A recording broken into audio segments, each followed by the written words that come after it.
Hello guys, today we will discuss about the absorption of the digested food and disorders of related with the digestive system.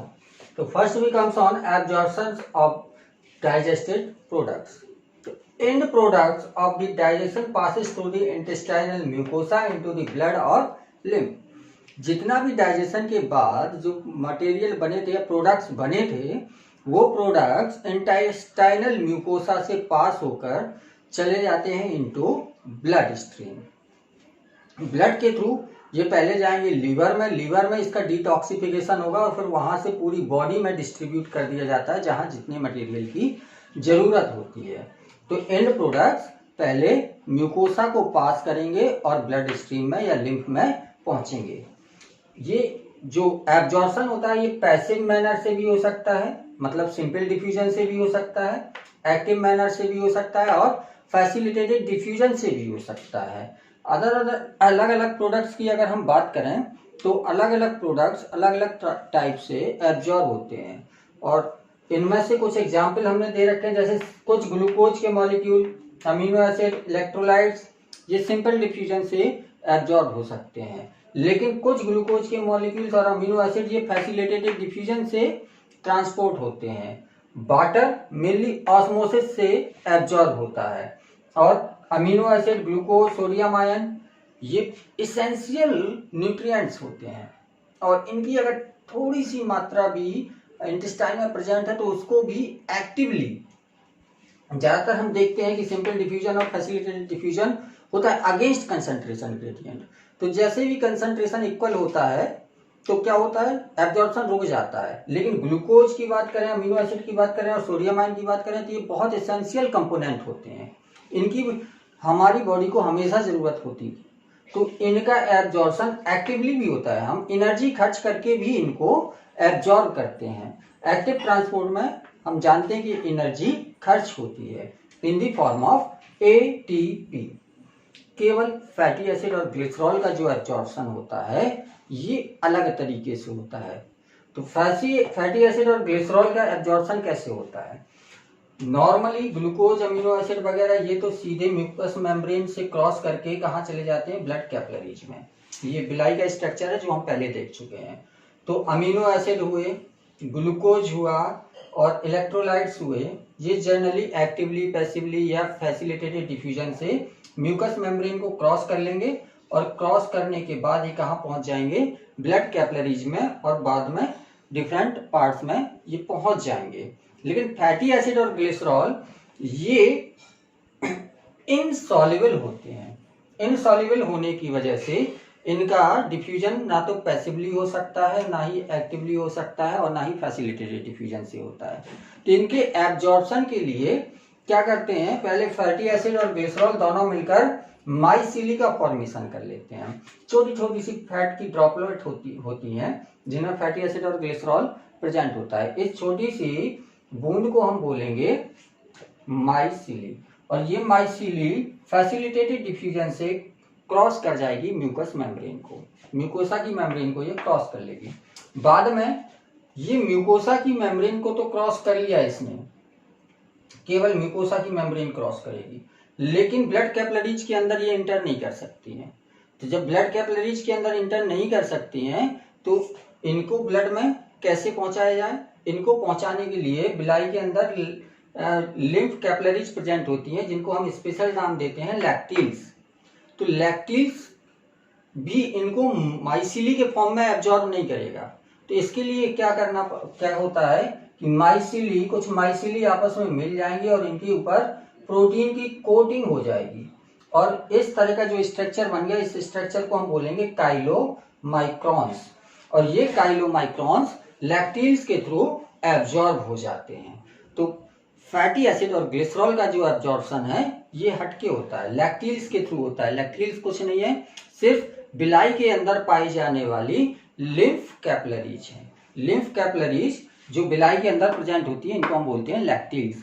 और ये absorb कैसे होते हैं, fatty acid और glycerol ये मिलकर बनाएंगी माइसिली म्यूकोसा को क्रॉस करेंगी और उसके बाद माइसिली के चारों ओर क्या होगा, प्रोटीन की कोटिंग हो जाएगी और बना लेंगे काइलोमाइक्रॉन्स, और ये काइलोमाइक्रॉन्स लैक्टिल्स के थ्रू एब्जॉर्ब हो सकते हैं। तो एब्जॉर्प्शन इंटेस्टाइन के डिफरेंट पोर्शन में डिफरेंट तरीके से होता है। जैसे माउथ है, माउथ में कुछ ड्रग्स होती हैं, उनका एब्जॉर्प्शन हो जाता है। एब्जॉर्प्शन ब्लड में होना है। हमने टंग के नीचे ड्रग रखी, ड्रग ये डिजॉल्व कर जाती है, जैसे ही सलाइवा से मिलती हैं डिजॉल्व कर जाती हैं, और जो हमारी म्यूकोसा में कैपिलरीज होती हैं वहां पर ये एब्जॉर्ब हो जाती हैं। तो हार्ट अटैक के पेशेंट को दवा दी जाती है, और वो दवा बोलते हैं कि जब भी दिक्कत हो तो जीभ के नीचे रख लें, और जैसे ही जीभ के नीचे रखते हैं वो एब्जॉर्ब होकर ब्लड में चली जाती है और वो पेशेंट बच जाता है। अगर हम उस दवा को खाएंगे स्टमक तक जाएगी, स्टमक में फिर एब्जॉर्प्शन होगा, बहुत टाइम लग जाएगा। तो कुछ ड्रग्स ऐसी बनाई जाती हैं कि वो बक्कल कैविटी में ही एब्जॉर्ब हो जाती हैं। ऐसी ड्रग्स को बोलते हैं हम पार ओरल ड्रग। वैसे तो जितनी भी ड्रग्स को हम मुंह से खा लेते हैं उन सारी ड्रग्स को पार ओरल ड्रग्स बोलते हैं। स्टमक, ये वाटर का एब्जॉर्प्शन होता है, सिंपल शुगर्स इसमें एब्जॉर्ब हो जाती हैं, और मैक्सिमम अमाउंट ऑफ अल्कोहल जो होता है इसका एब्जॉर्प्शन स्टमक में ही हो जाता है। स्मॉल इंटेस्टाइन में लगभग जो मैक्सिमम एब्जॉर्प्शन होता है वो स्मॉल इंटेस्टाइन में ही होता है, और लार्ज इंटेस्टाइन में वाटर, मिनरल्स और कुछ ड्रग्स का एब्जॉर्प्शन होता है। जो ड्रग्स होती हैं जिनका एब्जॉर्प्शन लार्ज इंटेस्टाइन में होता है, इन ड्रग्स को एनस के थ्रू अंदर किया जाता है, और ऐसी ड्रग्स को हम बोलते हैं पार एनल ड्रग्स। पार एनल ड्रग्स, इनको मुंह से नहीं खाया जाता है, इनको एनस के थ्रू बॉडी के अंदर भेजा जाता है। कई बार पेशेंट कोमा में रहता है, अब गोली नहीं खा सकता, निगल नहीं सकता, डिग्लूटिनेशन नहीं कर सकता है ड्रग्स का, उस कंडीशन में पार एनल ड्रग्स को यूज किया जाता है, और उन ड्रग्स का एब्जॉर्प्शन कहाँ होता है? लार्ज इंटेस्टाइन में। तो ये एब्जॉर्प्शन था डाइजेस्टेड प्रोडक्ट्स का। अब आते हैं हम एसिमुलेशन ऑफ फूड। जो फूड एब्जॉर्ब हुआ ये ब्लड के थ्रू या लैक्टिल्स के थ्रू, लैक्टिल्स भी आगे चल के सबक्लेवियन, पूरी बॉडी की जितनी भी लिम्फेटिक वेन्स होती हैं वो कंधे वाली वेन्स में, सबक्लेवियन वेन्स में आके खुलती है। तो अगर लैक्टिल से भी एब्जॉर्प्शन हो रहा, लिम्फ कैपिलरीज से भी एब्जॉर्प्शन हो रहा है किसी का, तो वो भी अल्टीमेटली जाके कहाँ मिलेगा?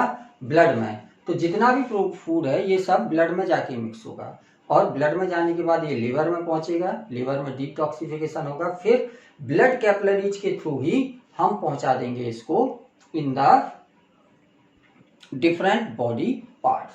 अब डिफरेंट बॉडी पार्ट्स में पहुंचने के बाद ये तीन काम करता है, या तो ये ग्रोथ कराएगा बॉडी की, या फिर कोई डैमेज्ड पोर्शन है उसको रिपेयर कराएगा, या फिर एनर्जी प्रोडक्शन में यूज होगा। तो ये डाइजेस्टेड फूड जो एब्जॉर्ब हुआ है उसका फैट है, या तो ये ग्रोथ में हेल्प करेगा, या रिपेयर में हेल्प करेगा, या एनर्जी का प्रोडक्शन करेगा। नेक्स्ट टॉपिक है इजेशन या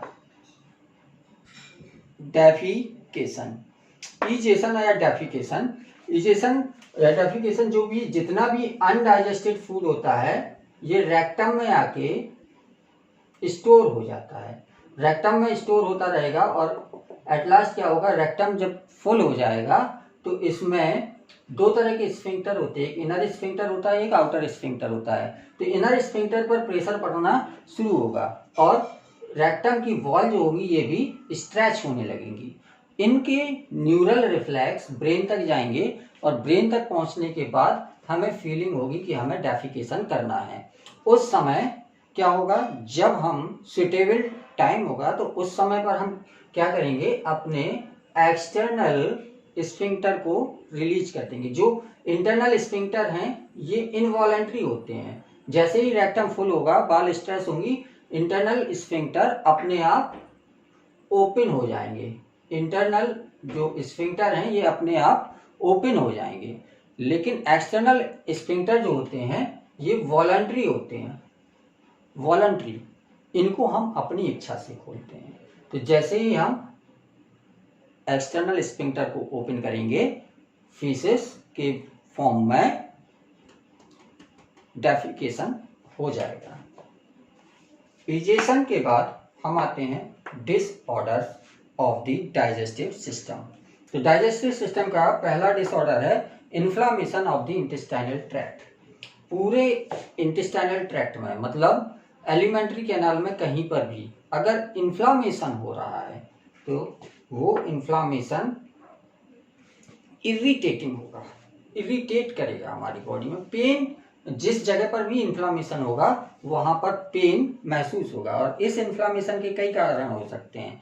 कोई बैक्टीरियल इन्फेक्शन हो गया, कोई वायरल इन्फेक्शन हो गया इंटेस्टाइन के किसी पोर्शन में, तो वहां पर क्या होगा, इन्फ्लामेशन हो जाएगा। इसके अलावा कोई पैरासाइट जैसे tap worm, round worm, thread worm, hook worm, pin worm, ये इनको जनरल भाषा में पेट के कीड़े बोलते हैं। ठीक, टैप वर्म, राउंड वर्म, ये आप लोग पढ़ेंगे शुरुआत में जब क्लासिफिकेशन वाला चैप्टर पढ़ेंगे उस समय आप इन सब का क्लासिफिकेशन पढ़ेंगे। कुछ एस्कल हेलमिन्थीज में आएंगे, कुछ प्लेटी हेलमिन्थीज में आएंगे। तो ये जितने भी वर्म्स होते हैं, इन वर्म्स के इन्फेक्शन की वजह से भी इंटेस्टाइनल म्यूकोसा में इन्फ्लामेशन हो जाएगा। इन्फ्लामेशन की अगर हम बात करें तो इन्फ्लामेशन होता है, इन्फ्लामेशन के 3 साइन होते हैं बेसिकली। पहला रेडनेस, जिस एरिया में इन्फ्लामेशन होगा वो रेड होगा। दूसरा स्वेलिंग, उस जगह पर सूजन होगी। और तीसरा होता है कलर, उसका टेम्परेचर ज़्यादा होगा। तो ये 3 सिम्टम्स होंगे। जैसे हमें यहाँ पर चोट लग जाती है तो सूजन आ जाती है जो, तो अगर उस एरिया को हम टच करके देखें तो वो गर्म होगा, फूला हुआ होगा और रेड होगा। तो ये 3 सिम्टम्स होते हैं इन्फ्लामेशन के।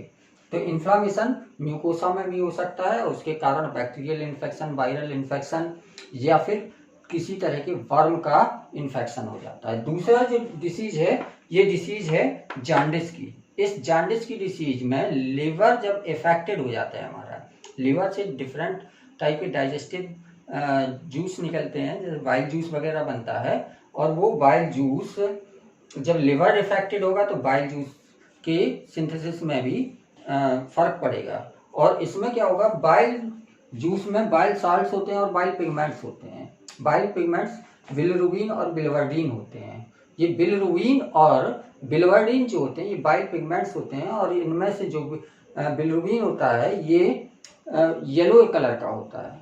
और इसमें क्या होगा, ज़्यादा बिलिरुबिन बनेगा तो उसकी वजह से क्या होगा, हमारी बॉडी के डिफरेंट पोर्शन में येलो कलर का जो पिगमेंट है वो स्टोर होने लगेगा। इसकी वजह से हमारे नेल्स के नीचे, आँख के नीचे या जो स्किन होती है पूरी, ये सब कैसे दिखाई देने लगते हैं, येलो कलर के इन जॉन्डिस। और ये किसकी वजह से होता है, deposition of the bile pigments की वजह से। नेक्स्ट होता है वॉमिटिंग। वॉमिटिंग क्या होता है, egestion of stomach content through the mouth. जब पेट के अंदर जितना भी फूड मटेरियल है वो जनरली हमने देखा था कि ओसोफेगस और स्टमक के बीच में कार्डियक स्फिंक्टर होते हैं जो ओसोफेगस से फूड को स्टमक में जाने देते हैं लेकिन स्टमक से बाहर नहीं निकलने देते हैं। लेकिन कुछ कंडीशंस ऐसी आती हैं कि उन कंडीशंस में स्टमक का जो कंटेंट होता है ये ओसोफेगस से होता हुआ फेरिंक्स और एट लास्ट माउथ से बाहर निकल जाता है। तो इस प्रोसेस को हम बोलते हैं वॉमिटिंग। और इसमें ये क्यों होता है, रिफ्लेक्स एक्शन की वजह से। और ये रिफ्लेक्स एक्शन कैसे जनरेट होता है, हमारे ब्रेन में एक वॉमिट सेंटर होता है। जब वो किसी भी कारण से अगर वो वॉमिट सेंटर स्टिमुलेट हो गया तो हमारे स्टमक का जो फूड है वो माउथ से बाहर निकल जाता है, माउथ से बाहर निकल जाता है। और इस प्रोसेस को हम बोलते हैं वॉमिटिंग। तो वॉमिटिंग में स्टमक का कंटेंट जो होता है वो माउथ से बाहर निकलता है। और जनरली जब भी वॉमिटिंग होनी होती है तो वॉमिटिंग होने के पहले हमें नोजिया फील होगी। नोजिया कहलाता है जी मिचलाना। हमारा पहले जी मिचलाएगा, उसके बाद उल्टी होगी, नोजिया। नोजिया की फीलिंग होगी बिफोर वॉमिटिंग। नेक्स्ट डिसीज जो होती है वो होती है, नेक्स्ट डिसऑर्डर की बात करें तो डायरिया। डायरिया जब लूज स्टूल जो होता है, फीसेस जो होते हैं ये डाइल्यूट फॉर्म में बाहर निकलने लगे तो इसको हम बोलते हैं डायरिया। और कॉन्स्टिपेशन जो नेक्स्ट डिसऑर्डर है इसमें उल्टा होता है, इसमें स्टूल हार्ड हो जाता है। तो कॉन्स्टिपेशन में स्टूल हार्ड हो जाएगा और जो डायरिया है इस डायरिया में जो स्टूल होगा ये लूज हो जाएगा। और ये किस वजह से होता है, जब एबनॉर्मल फ्रीक्वेंसी हो जाएगी। हमने देखा था कि पेरिस्टाल्सिस मूवमेंट होती रहती है हमारी इंटेस्टाइन में, और इस पेरिस्टाल्सिस, जब ये पेरिस्टाल्सिस इरेगुलर हो जाएगा, एक रिदम में हो रहा था पेरिस्टाल्सिस, और ये कैसा हो जाए, इरेगुलर हो जाए, कभी ज़्यादा होने लगे कभी कम होने लगे, स्लो होने लगे, तो इसको हम बोलते हैं abnormal frequency of bowel movement. और इसमें क्या होता है, लिक्विडिटी बढ़ जाती है, मतलब फीसिस जो होगा ये लिक्विड फॉर्म में बाहर आने लगेगा। और जब फीसिस लिक्विड के फॉर्म में होगा तो क्या होगा, जल्दी जल्दी जल्दी जल्दी वो आगे की ओर बढ़ता चला जाएगा, और जिसकी वजह से फूड का प्रॉपर एब्जॉर्प्शन नहीं हो पाता है। नेक्स्ट आते हैं कॉन्स्टिपेशन पर। कॉन्स्टिपेशन में आपको बताया है कि कॉन्स्टिपेशन में क्या होता है, स्टूल हार्ड हो जाता है, और स्टूल हार्ड हो जाता है तो इसकी वजह से ये क्या होगा, रेक्टम में काफी समय तक रुकेगा, और इसका कारण भी है इर्रेगुलर बाउल मूवमेंट। तो डायरिया हो उसमें भी इर्रेगुलर बाउल मूवमेंट होता है, और जो कॉन्स्टिपेशन होता है इसमें भी इर्रेगुलर बाउल मूवमेंट होता है। जो नेक्स्ट डिसऑर्डर है या लास्ट डिसऑर्डर है, इसको हम बोलते हैं इनडाइजेशन। हिंदी में इसको बोलते हैं हम अपच, मतलब फूड अच्छी तरह से पचता नहीं है, जिसकी वजह से क्या होगा, पेट हमेशा भरा भरा सा महसूस होता रहता है, ऐसा लगता है पेट भरा हुआ है, खाली नहीं हुआ है। इस डिसऑर्डर को हम बोलते हैं इनडाइजेशन। और इनडाइजेशन का जो मेन कॉज है ये होता है कि जब एंजाइम प्रॉपर सिक्रीट ना हो, एंजाइम का अमाउंट कम हो, जो एंजाइम सिक्रीट हो रहे हैं इनका अमाउंट कम हो, कोई भी एंजाइम, पैनक्रियाटिक एंजाइम हो, इंटेस्टाइनल जूस हो, इसमें इंटेस्टाइनल जूस के एंजाइम हो, अगर इनका इनएडिक्वेट सिक्रीशन हो रहा है तो इनडाइजेशन होगा। या फिर एंजाइटी है, एंजाइटी कहलाती है हमें घबराहट, एंजाइटी, ये एंजाइटी जो होती है ये क्या होती है, घबराहट होती है, घबराहट, एंजाइटी, वो तब भी हमें फूड का डाइजेशन प्रॉपर नहीं होगा, मतलब इनडाइजेशन होगा। फूड पॉइजनिंग हो जाए, फूड पॉइजनिंग मतलब कोई हम खराब खाना खा लेंगे, जिसमें कहते हैं कि आधा सड़ा हुआ भोजन हो, तो वो अगर हम कर लेते हैं तब भी इनडाइजेशन हो जाएगा। या फिर स्पाइसी फूड्स को हम ज़्यादा खा लें तब भी हमें इनडाइजेशन हो जाता है। ऑयली या स्पाइसी फूड खाने से भी हमें इनडाइजेशन होता है। तो this is all about the digestion. Questions इनके सॉल्व कर लीजिएगा।